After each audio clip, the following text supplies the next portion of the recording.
So তুমি এমন একজন তারকা যে তারকা খ্যাতি তুমি যদি আগামী ১০ বছর ইন্ডাস্ট্রিতে কাজ না করো, আল্লাহ না করুক, সেই তারকা খ্যাতি যাবে না। কিন্তু তোমার সাথে আমার যখনই দেখা হয়, ইদানিং যেটা হচ্ছে নাটক সিনেমার বাইরে তোমার নতুন একটা করে জীবন তৈরি হচ্ছে। এর আগেরবার যখন দেখা হচ্ছিল তখন আমি মানে লাস্ট ইন্টারভিউতে একটা করেছি যে সাংবাদিক ফারিয়া। এখন করব কর্পোরেট ফারিয়া। সো তোমার চাকরি জীবন কেমন যাচ্ছে? না, তখনও তো মনে হয় আমি চাকরি করতাম। লাস্ট হ্যাঁ, ইন্টারভিউ কিন্তু লাস্ট মানে আমি বলছি যে এরকম আমাদের তো অনেক ইন্টারভিউ হয়েছে ফারিয়া। এটা তো আমি বলছি যে একটা সাংবাদিক ফারিয়ারও আমি ইন্টারভিউ নিয়েছিলাম।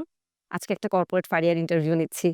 সো এই কর্পোরেট লেডি শবনম ফারিয়ার লাইফ কেমন যাচ্ছে? একটু কষ্ট হচ্ছে কারণ আমার তো টুকটাক মিডিয়ার কাজও থাকে। সো হুম। দেখা যায় অফিস শেষ করে আমি আর বাসায় যেতে পারি না। শুটে চলে যাই। সো সেই শুট শেষ করে বাসায় যেতে অনেক রাত হয়ে যায়। মানে আমি খুবই কম সময় পাই আমার নিজের জন্য রেস্ট নেয়ার জন্য বা আমার যে বন্ধু-বান্ধব বা ফ্যামিলি তাদের জন্য। কারণ পরদিন আবার সকালে ঘুম থেকে উঠে তো আবার অফিসে যেতে হয়। সো একটু বেশি ব্যস্ততা যাচ্ছে, কিন্তু আমার ভালোই লাগছে। ব্যস্ত থাকতে আমার ভালো লাগে। ব্যস্ততাটার ডিফারেন্স কি? মানে শুটিং যখন ছিল তখনও তুমি সারাদিন শুটিং এ থাকতা, রাত হয়ে যেত। এখানে যখন কাজে সারাটা দিন দিতে হয় ২ টাতেই ব্যস্ততা। মজা পাও কোনটাতে? কোন বিজিনেসটাতে এনজয় করো? স্যার আমি তো আসলে অভিনয় অনেক মিস করি। মানে আমি তো আমার আইডেন্টিটি বলো আমার পুরা সত্তাটাই তো আসলে অভিনয়কে ঘিরেই। তো এখন আমার মনে হয় যে আমি বাসায় থাকছি কিন্তু এটা আমার নিজের বাসা না, অন্য বাসায় থাকছি। কারণ আমাকে থাকতে হবে, সারভাইভ করতে হবে।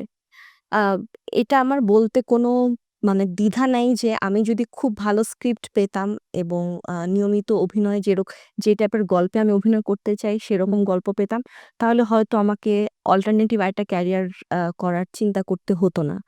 আরেকটা ব্যাপার হচ্ছে আমার ফ্যামিলিও একটা বড় ফ্যাক্টর যে আমার মা সবসময় চাইতো যে আ একটা প্রপার জব করি।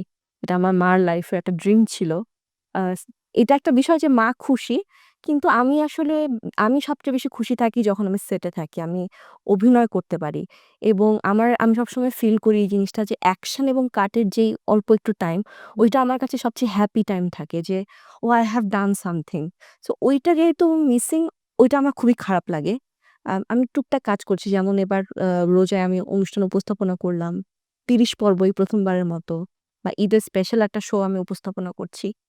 হয়তো ক্যামেরার সামনে আসছি কিন্তু অভিনয় যে ক্ষুধা, সেটা তো আসলে হচ্ছে না। সো সেটা আমি অনেক মিস করি।